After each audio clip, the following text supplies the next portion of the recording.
Woohoo! Xiaomi fans should be excited right now because just yesterday Xiaomi released a lot of things.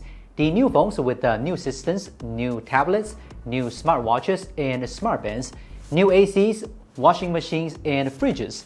There's even a new EV, the Xiaomi SU7 Ultra.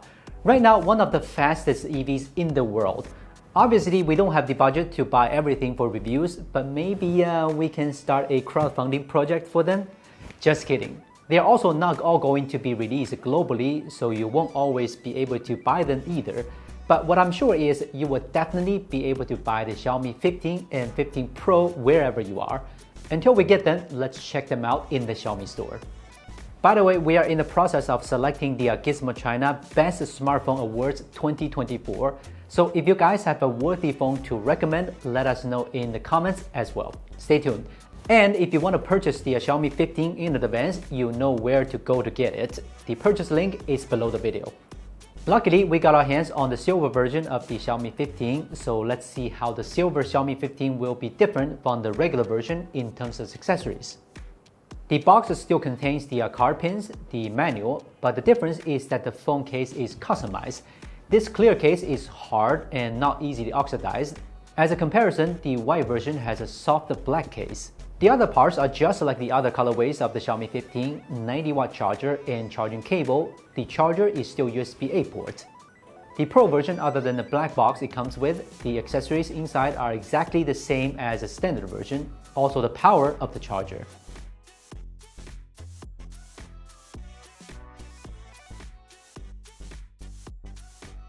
There's good news and bad news here. I'll start with the bad news. The overall design of the Xiaomi 15 series is unchanged, meaning there are no big surprises, at least in terms of looks.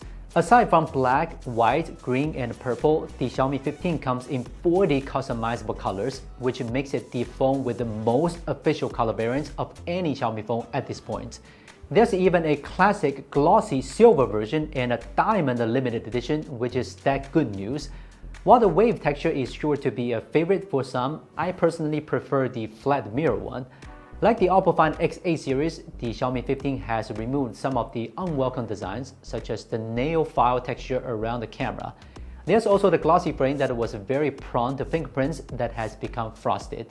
The new ultrasonic fingerprint recognition is better positioned and faster. Some curved design have been added, such as the frame that extends to the back cover and the curved glass around the camera module. The flash on the Xiaomi 15 has been moved to the outside of the camera module. Xiaomi's explanation is that the original location of the flash integrates the IR emitter, laser focus, and ambient light sensor, so the flash was forced out of its original position. Overall, the Xiaomi 15 doesn't change much, but it is a big change when you get your hands on it. I would say it's very close to the iPhone in terms of build quality, even if it is the cheaper option. The look of the Xiaomi 15 Pro, like the 14 Pro, is no surprise. I'm not saying it doesn't look good, it's just that the changes are pretty much the same as the standard version. One of the few changes is that the 15 Pro's protective camera glass is ceramic. It's premium, but it's ugly. Especially this periscope telephoto camera that isn't in the center. Oh my god, why? The biggest difference in appearance between the Pro and non-Pro versions is the screen. This four-sided micro-curved screen is so fascinating, both in terms of looks and specs. Of course, the screen on the standard version is also good, and both use Samsung's M9 luminous material.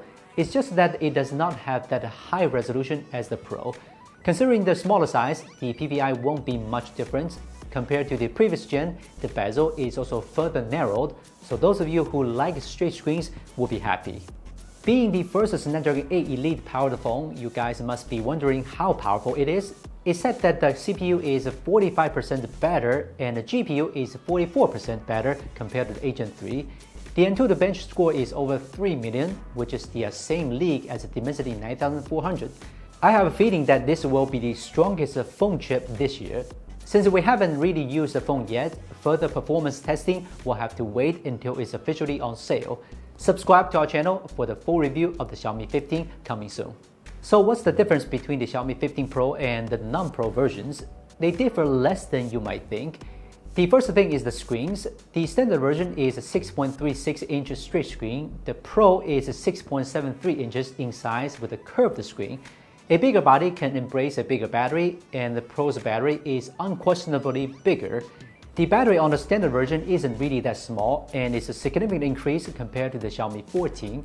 Secondly, the Pro is a USB 3.2 Gen 2. The standard version is a 3.2 Gen 1, which is half the speed of the Pro. Lastly, the Pro version has a 5x telephoto camera, which is 120mm, and the standard version has a 2.6x 60mm. Please don't take that a longer focal length makes it a more professional. What works for you is what works the best. I use the standard lens more often on a daily basis, so I'll still choose the Xiaomi 15 standard version over the Pro this year. There's a saying on the Chinese internet, Xiaomi 15 has two biggest enemies. 0.5 of them are other manufacturers, and another 1.5 is HyperOS, which shows that many people are not satisfied with HyperOS. I don't know if this latest HyperOS 2 can satisfy everyone, but when I tried it, it is really smooth and lag-free. Maybe it's so smooth because it is a new phone, I don't know. Whether HyperOS 2 has solved those problems with the OS 1 or not, only when we truly use it long enough, then we will know. The Xiaomi 15 series doesn't do much to turn heads, but it does offer a little bit of improvements in every area. Narrower bezels, better fingerprint recognition, a more powerful processor, and longer battery life. I used to be able to tease Xiaomi for using USB 2.0 and the system wasn't smooth enough, but now I'm having a hard time finding fault of it.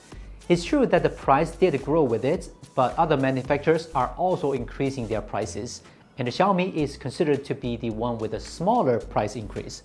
So, how do you like the Xiaomi 15? Let us know in the comments, and we're from Gizmochina. See you in the full review.